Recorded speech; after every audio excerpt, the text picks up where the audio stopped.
I have watched people lose their retirement chasing a bigger number, and it broke something in them they never got back. Most people think a high yield means a safe check every month. They are wrong. A high yield often means the market already smells trouble.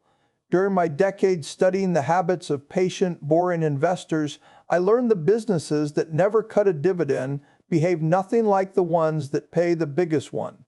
Stay with me, because by the end of this, you will know 5 specific companies that have paid and raised their dividend through wars, crashes, and recessions, and you will know exactly how to check that fact yourself tonight. Frank was 68 when he made his mistake. He had $400,000 saved, and he wanted it to work harder for him in retirement. A friend told him about a stock paying 9% a year. Frank moved half his savings into it. For 14 months, the checks came in like clockwork, and Frank felt like a genius. Then the company missed a payment on its own debt, cut the dividend by 70% in one announcement, and the stock price fell by half in a single week. Frank did not lose his money to a scam. He lost it to arithmetic he never checked. A 9% yield on a shaky business is not a gift. It is a warning label written in a language most people never learn to read. Here is the cost in real numbers. Frank had put $200,000 into that one stock. After the cut and the crash, that pile was worth closer to $85,000 within 4 months. That is over $100,000 gone, not because the market crashed everywhere, but because one business could not keep its promise. Frank is 71 now. He tells me he thinks about that number every single month when his check comes in smaller than it should be. The mistake was never greed. The mistake was confusing a big number with a safe number. A dividend that a company can barely afford is not income. It is a countdown clock. The businesses that matter to you, especially past 65, are the ones that pay less but have never once broken their word to a shareholder, not during the Great Depression, not during 2008, not during a global shutdown in 2020. That is the new model, not the highest yield. The longest, most boring streak of promises kept. Grace did the opposite of Frank, and it is worth telling her story because it is duller, and dull is exactly the point.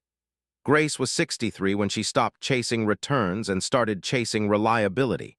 She put her money into 5 companies that had never cut their dividend in over 50 years, some of them longer than she had been alive. She did not check the price every day. She checked the mailbox. 10 years later, her income from those 5 companies had grown every single year, even during a year the stock market fell nearly 20%. Grace did not get rich overnight. She got something better. She got a paycheck that showed up whether the news was good or terrible. I want to be plain with you before we go further because I care more about your money reaching your kitchen table than about sounding smart. This channel is not telling you to buy anything tonight. What I am giving you is a way of thinking, built around 5 real companies with real track records, and a method you can use to check any company yourself before you ever hand it a dollar. That is the whole framework. 5 companies, 3 questions to ask about each one.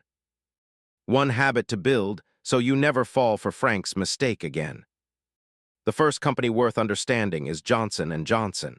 This is a company that makes bandages, baby shampoo, and medicine, which sounds almost too plain to matter, and that is exactly why it matters. Johnson & Johnson has raised its dividend for more than 60 years in a row. Think about what that means. It raised the payment during the year men landed on the moon. It raised the payment during the year the stock market crashed in 1987. It raised the payment through 2 wars and multiple recessions. The obvious objection is that a company this old must be slow and boring with no room to grow. You are right that it is boring. You are wrong that boring is bad. Boring in a dividend means predictable. Predictable at 65 is worth more to you than exciting. The second objection people raise is that health products go out of style. People stop buying trendy things all the time, but people do not stop needing bandages, pain relief, and basic medicine during a recession. If anything, people buy more of it when they are stressed and broke, because getting sick is one expense nobody can skip. The third objection is that past performance guarantees nothing. That is true, and I will not pretend otherwise. But 60 straight years of proof is not a guarantee. It is the strongest evidence you can ask for from a company that has already survived everything the last century threw at it. Here is the arithmetic that makes this real. Janet put $10,000 into a fast-growing tech stock 15 years ago because it promised to double her money. Mike put the same $10,000 into Johnson & Johnson the same year and reinvested every dividend without touching it. Janet's stock doubled fast, then fell hard during a downturn, then got bought out at a loss. She ended up with roughly the same $10,000 she started with 15 years later. Mike's boring choice, with dividends reinvested and raised every single year, grew to more than 3 times his original $10,000. The lesson is not that boring always wins. The lesson is that a company that keeps its promises year after year often beats a company that promises the moon and delivers nothing. So step 1 this week is simple.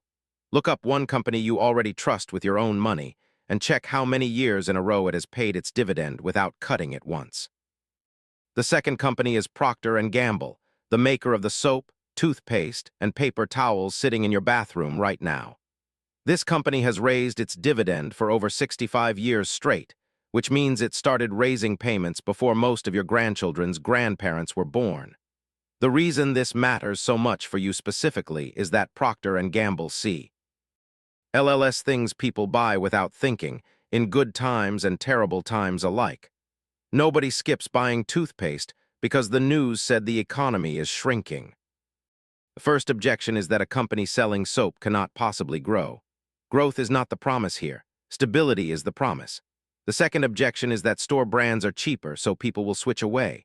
People do switch sometimes, but Procter & Gamble owns dozens of brands across every price point, so even when a shopper trades down, the company often still gets the sale. The third objection is that a stock this well-known must already be too expensive to bother with. Price changes every day. A track record of 65 years does not.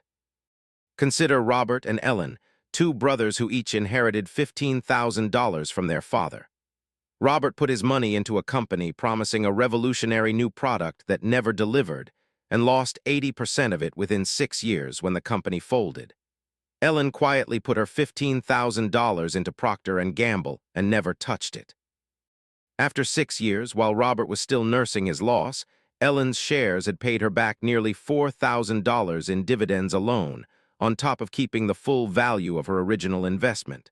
What that number means for your life is this. Ellen never had to sell a single share to have cash in her pocket. Her money paid her rent without her ever touching the pile itself. That is step 2 this week. Ask yourself honestly whether your current investments would still pay you something if the stock price fell by half tomorrow. Not excitement, reliability. That is the whole inversion this video is built on. The third company is Coca-Cola, which almost every person watching this has had in their hand at some point in the last month. Coca-Cola has raised its dividend for well over 60 years running. This is a company selling a $5 habit to nearly every country on Earth, which means its income does not depend on any single government, any single trend, or any single generation staying loyal. The obvious objection is that people are drinking less soda now because of health concerns, and that is a fair point.